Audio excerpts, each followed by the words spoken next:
ஒரு வலுவான போராட்டத்தை செய்ய வேண்டும். அந்த போராட்டத்தின் மூலம் தமிழகம் மட்டுமல்ல ஒட்டுமொத்த இந்தியாவும் இந்த 24 மணி தெலுங்கு செட்டியார் இனத்திற்கான பிரதான கோரிக்கையை உணர வேண்டும் என்ற எண்ணத்தின் அடிப்படையில் அந்த போராட்டத்தை நாங்கள் முன்னெடுத்தோம்.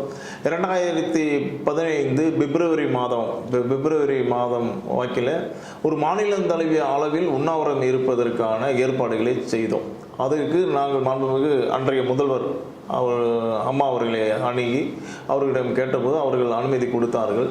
முதலாக அனைத்து இந்திய அண்ணா திராவிட முன்னேற்ற கழகத்தில் முன்னாள் முதல்வர் செல்வி ஜெயலலிதா அவர்கள் மாநில தலைவி அளவில் எம்பிசி கோரிக்கைக்காக ஒரு இனம் உண்ணாவிரதம் இருப்பதற்கு அனுமதி கொடுத்தது 24 மணி தெலுங்கு செட்டியார் சமூகத்துக்கு தான். இது கூட நான் ஏன் சொல்லுவேன் அப்படின்னா, ஒரு விஷயம் பார்த்தீங்க அப்படின்னா, இந்த கோரிக்கை நியாயமாக அவருக்கு பட்டது. இந்த கோரிக்கை நியாயமாகப்பட்டது. அதன் அடிப்படையில் அன்று தமிழகம் முழுவதும் கிட்டத்தட்ட 1 லட்சம் மக்களுக்கு மேலாக சென்னை சேப்பாக்கத்தின் ஸ்டேடியத்துக்கு முன்பாக மிக திரண்டு எங்களுடைய பிரதான கோரிக்கையை நாங்கள் வைத்திருந்தோம். அந்த கோரிக்கையின் தீர்மானத்தை உண்ணாவிரதத்துக்கு அடுத்தபடியாக அன்றைய ஆணையர் மீண்டும் ஜனார்த்தனம் அவர்களிடம் நாங்கள் கொண்டு போய் கொடுத்தோம். ஏனென்றால் அரசாங்கம் எந்த அரசாங்கம் இருந்தாலும் பிற்பட்ட நலத்துறை ஆணையத்தின் பரிந்துரை இல்லாமல் அவர்கள் இன்று இந்த கோரிக்கைக்கு ஒன்றும் செய்ய முடியாது. அதனால் அன்றிருந்த தமிழக முதல்வர் அவர்கள் அவர் ஆணையரிடம் பரிந்துரை கோரினார்கள். அந்த பரிந்துரைக்கு அடிப்படையில் அது மத்திய அரசு நம்மளுடைய ஒப்புதலுக்கும் அது செல்ல வேண்டியது இருந்தது. ஆனால் காலப்போக்கில் இந்தியாவில் எந்த ஒரு சமூகத்துக்கும் பிற்பட்ட இதில் சான்றிதழ் வழங்குவதில்லை.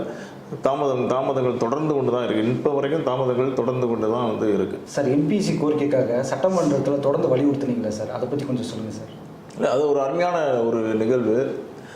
அது இப்போ பார்த்தீங்க அப்படின்னா, ஒரு சமூகம் என்றால் அது ஒரு தனிப்பட்ட நபர் சமூகம் அல்ல, ஒட்டுமொத்த சமூகத்தில் இருக்கக்கூடிய எல்லோரும் சேர்ந்ததான் சமூகம்.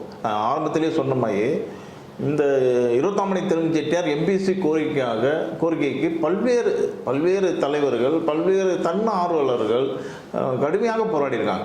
இதில் நான் சொல்லணும் அப்படின்னா, நம்ம திருப்பூர் கணேசன் செட்டியாருடைய முயற்சி அப்படிங்கிறது அது ஒரு நூற்றாண்டை கடந்தும் அவருடைய முயற்சிங்கிறது பேசப்படக்கூடியதாக இருக்கும். ஏன்னா தனிப்பட்ட ஒரு மனிதனாக இருந்து அவர் முன்னெடுத்து போனார். ஒவ்வொரு சட்டமன்ற உறுப்பினரும் அணுகி சட்டமன்றத்தில் பேச வச்சார். அவரை தொடர்ந்து அவரோடும் நாங்களும் 2014ஆம் ஆண்டிலிருந்து இணைந்து கொண்டு பல்வேறு சட்டமன்ற உறுப்பினர்களை தொடர்ந்து நாங்கள் பேச வச்சோம். அன்று ஆவடி சட்டமன்ற உறுப்பினர் இருந்த நாசர் அதை தொடர்ந்து அவர் பிற்பட்ட நலத்துறை அமைச்சராகவே வந்தார். அப்புறம் வளர்மதி பேசினாங்க. அப்புறம் வளர்மதி பிற்பட்ட நலத்துறை அமைச்சராகவே வந்தாங்க. அந்த மாதிரி அப்புறம் நண்பர் தனியரசு பேசினார், தமிம் அன்சாரி பேசினார், உசுலமெட்டி சட்டமன்ற உறுப்பினர் ஏகேடி ராஜா அவர்கள் பிரதானமாக பேசினாங்க. அது மாதிரி திருப்பூர் கம்யூனிஸ்ட் சட்டமன்ற உறுப்பினர், காங்கிரஸ் சட்டமன்ற உறுப்பினர்கள் கட்சி பேதம் இல்லாமல், இந்த கட்சி அந்த கட்சி, ஆளுங்கட்சி எதிர்கட்சி கட்சி பேதம் இல்லாமல் சட்டமன்றத்தில் அனைத்து சட்டமன்ற உறுப்பினர்களும் பல்வேறு அரசியல் கட்சியை சார்ந்த சட்டமன்ற உறுப்பினர்கள் குரல் கொடுத்தார்கள் என்றால் அது நம்முடைய 24 மணி தெலுங்கு செட்டியார் சமூகத்தின் எம்பிசி கோரிக்கையாகத்தான். அன்று இருந்த முதல்வர் கூட ஆச்சரியமாக பார்த்தாங்க. அந்த சட்டமன்ற உறுப்பினர் அவங்கெல்லாம் பேசினது கூட நாங்கள் அம்மா அவர்கள் எங்களை பிற்பட்ட நலத்துறை ஆணையரை பார்க்குறதுக்கெல்லாம் அவங்க போய் சந்திக்கிறதுக்கெல்லாம் அனுமதி பெற்று கொடுத்தாலும் அதெல்லாம் ஒரு காரணம். இது நியாயமான கோரிக்கை என்பதை அவர்கள் ஏற்றுக்கொண்டார்கள். 2005ஆம் ஆண்டு சட்டமன்றத்தில் நாங்கள் கிட்டத்தட்ட ஒரு 400க்கும் மேற்பட்டோர் மஞ்சள் துண்டு அணிந்து சட்டமன்றத்துக்குள்ளே நாங்கள் நுழைந்தோம். அப்போ மாடத்தில் உட்காந்து அன்று பிற்பட்ட நலத்துறை விவாதம் வருது. அந்த விவாதத்தில் பிரதான எங்களுடைய கோரிக்கை எம்பிசி கோரிக்கை அன்று சட்டமன்றத்தில் கிட்டத்தட்ட 4-5 சட்டமன்ற உறுப்பினர்கள் விவாதம் செய்ய இருக்கிறார்கள்.